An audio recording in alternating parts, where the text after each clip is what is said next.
Hello, my name is Rihanna Pinto, and I am a senior at James Martin High School. Advancing the dream, unifying our nation. I have a dream that one day this nation will rise up and live out the true meaning of its creed. We hold these truths to be self-evident, that all men are created equal. 57 years later, and Dr. Martin Luther King Jr.'s words still ring as true as ever. Inequality still ravages through this country, a plague like no other. Our country's division grows stronger, plunging its citizens into inevitable darkness.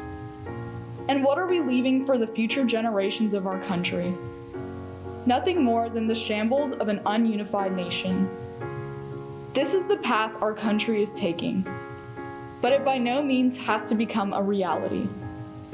Rather, solutions can be implemented to break down the barricades of division, uniting this country once again while creating a better future visible on the horizon.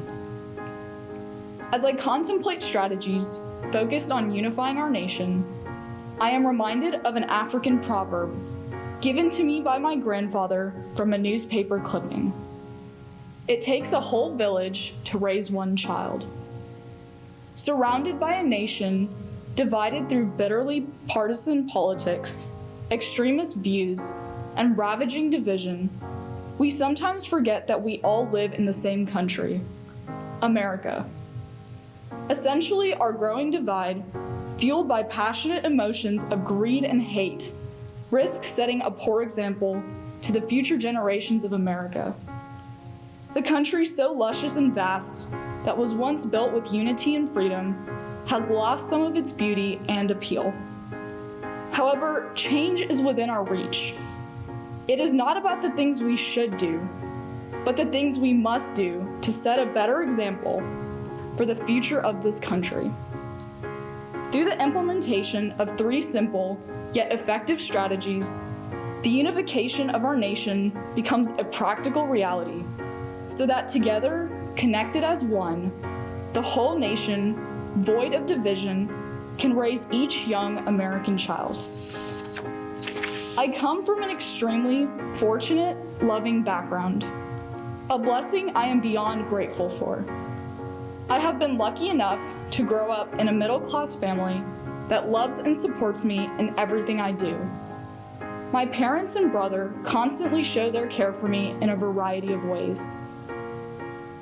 I've been fortunate enough to attend an excellent public high school, James Martin High School, and volunteer for my community in a variety of ways. To me, my neighborhood and community have always been the center of my life. Everyone has great families, an excellent education, and a good job that supports their family. There is one caveat to this perfect world, though.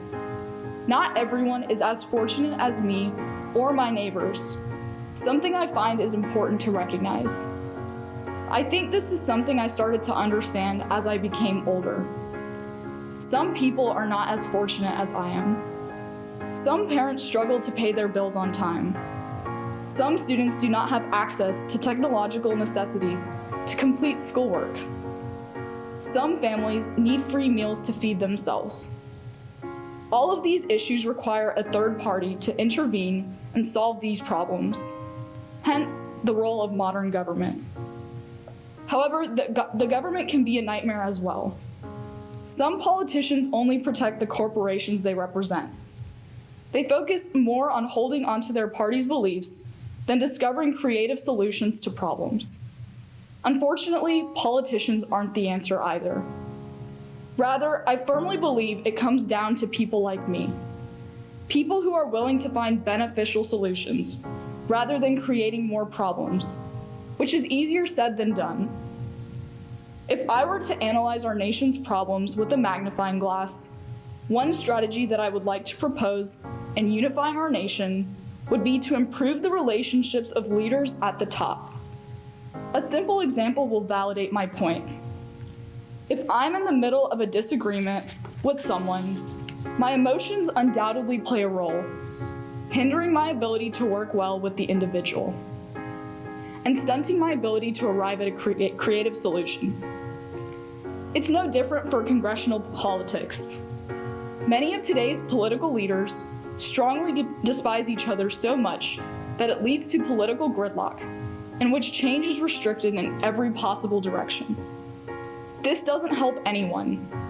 However, I would argue that if these congressional politicians are willing to improve relationships with one another, positive change from better relations can lead to greater unity.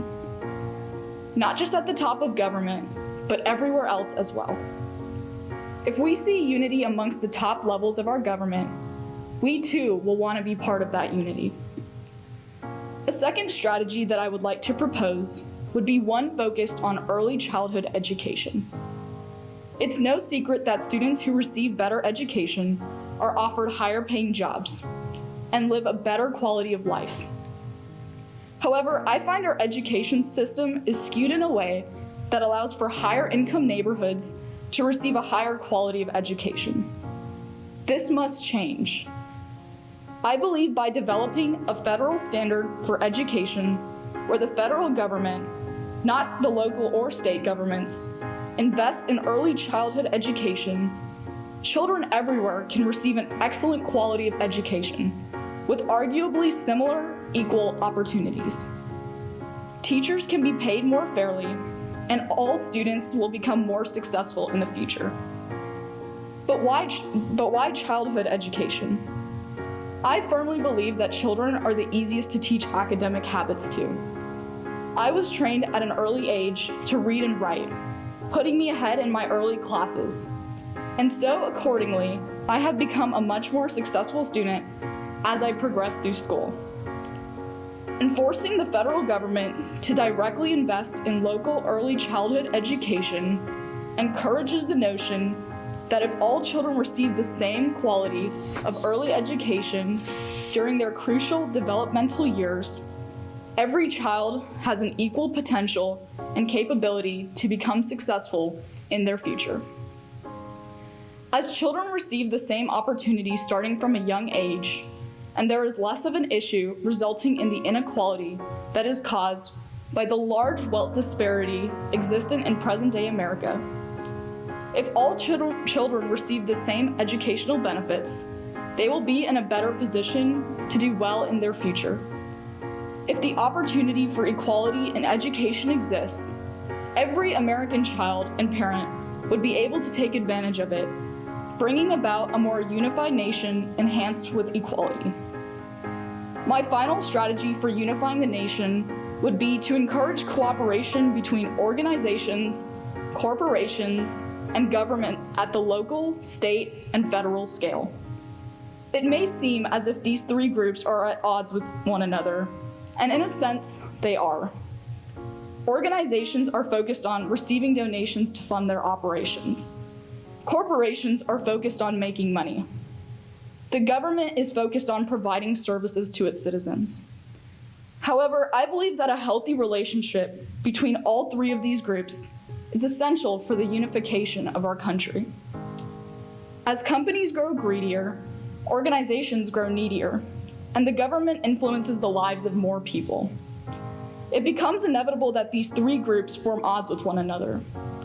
Therefore, it is imperative that these groups set aside their differences and develop healthy relationships that will allow them to cooperate and improve the lives of the people they represent.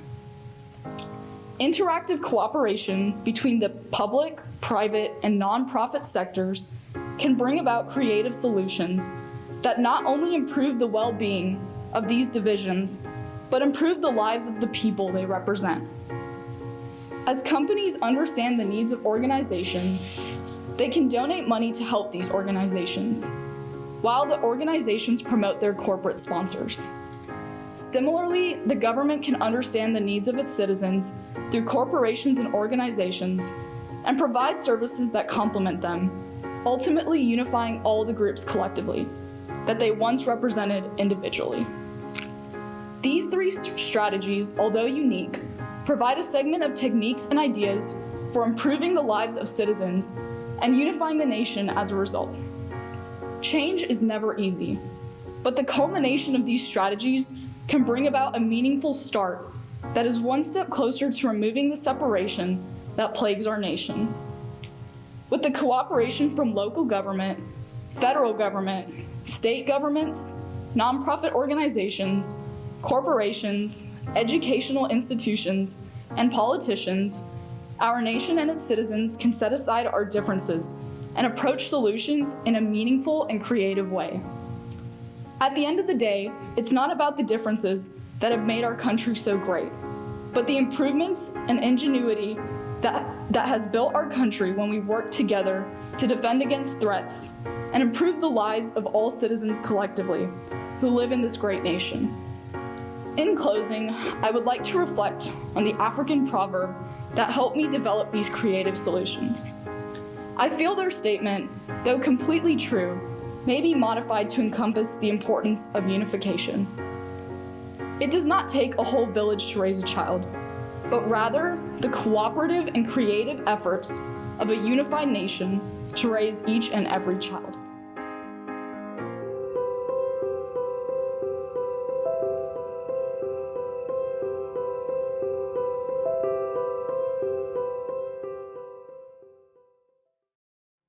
Broken down and tired of living life on the merry-go-round, and you can't find a fighter, but I see it in you, so we gon' walk it out. Move mountains, we gon' walk it out and move mountains. And I'll rise like the day. I'll rise up, I'll rise unafraid. I'll rise up, and I'll do it 1,000 times again.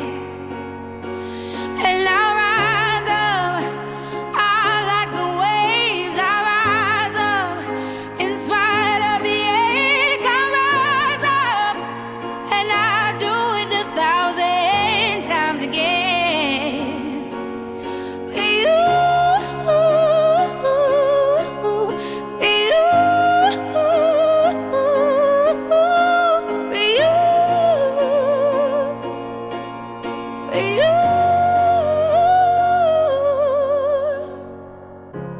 The silence isn't quiet, and it feels like it's getting hard to breathe.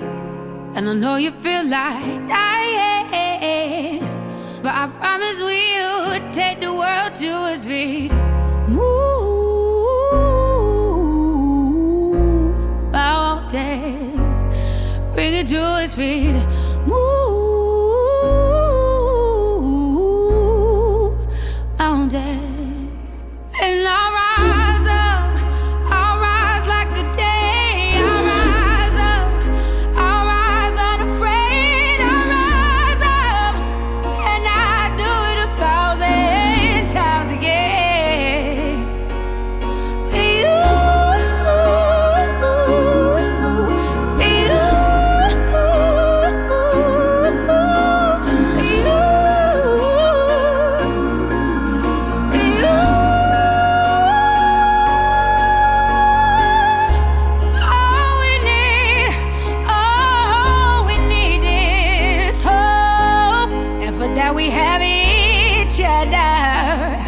And for that we have each other, and we will rise, we will rise, we will rise,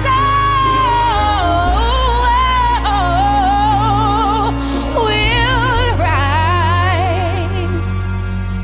I'll rise up, rise like the day. I'll rise up, in spite of the ache. I will rise 1,000 times again, and we'll